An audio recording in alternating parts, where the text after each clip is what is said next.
хора.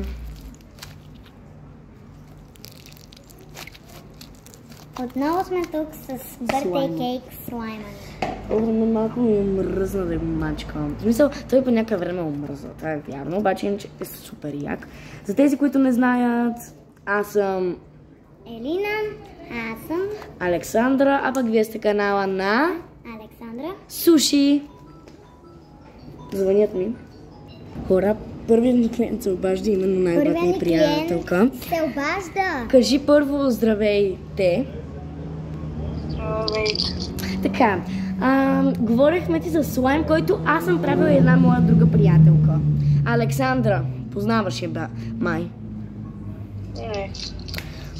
Тогава последва и в YouTube Александра Суши, ще я видиш, ще видиш и видеята ни двете. Брат, без да исках и затворих. И я питахме. Без да исках и затворих. Пак ми звъни. Иска да ти кажа дали искаш да поръчаш слайм? Не. Окей.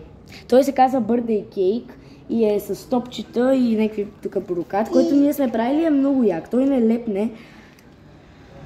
И е много готин. Окей, айде. Добър. Слайм. Тук си оставяме така телефона. Между другото, не яща слайма. Това вече го казахме. Да, и също не слагайте слайма на главата си. О, да. Ще има косми.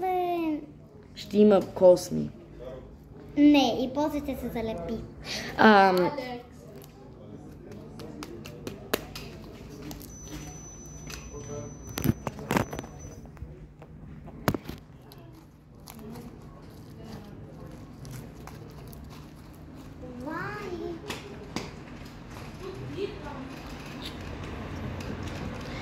Само да видите как изведнъж се издуе. Къде отива братовчет ти? Да кара. Между другото... Забравих да кажа, че ние сме го правили този слайм. Да, и също много не го изнасяйте и не давате на децата много да го пипате. В смисъл, трябва да таковате. Да се го поддържа. Преди дори да го пипате, трябва да се измиете, защото може да му хляса. И след игра трябва също да се измиете много хубаво ръцете, много хубаво. Защото и докато си играете, не си пипайте лицето. Да, помагали.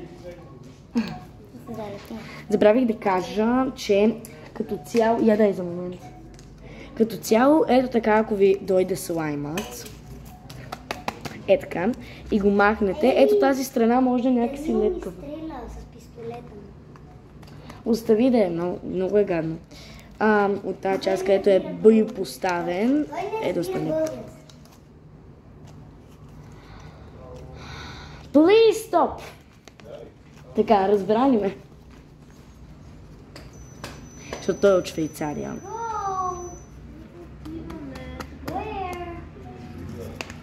Стой! Хора, излъгахме го, той не говори български, защото е от Швейцария. Аз вече ви казах. Като цяло, Алекс каза, сега таткото на Елина ще. И той е тук. Дади!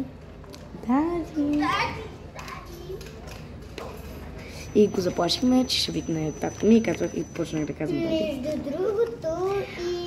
Всяка поръчка пристига с флайер, с инструкции. Как да поддържате слаймчето. Да, и също не слагайте други неща, защото може да прекалите с нещата. Да, и тогава няма да стане хубаво, защото тия топчета вече сме прекалили май дори с тях. Да, но беше много. Доста да готин този слайм като цяло. Може да сложите съвсем малко вода, ако много ви лепне, че чак и бораксът да не помага. Аз забравя да кажа, и всяка поръчка също така пристига и с пакетче боракс. Ако слаймът ви стане прекалено твърд, сложете боракс на вода. Ако стане прекалено течен, сложете боракс на прах. Бораксът не се препоръчва да го лапате, нещо, че прилича на захар, и не давайте слаймът на деца под 6 години. Това беше от нас. Аз съм... Добре, той е прекалено, но не...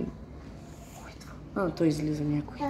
Между другото, да, не го ядете и също... Не го яще. Да. И също боракса не го просто давайте така на слайма, а трябва да сложите и вода.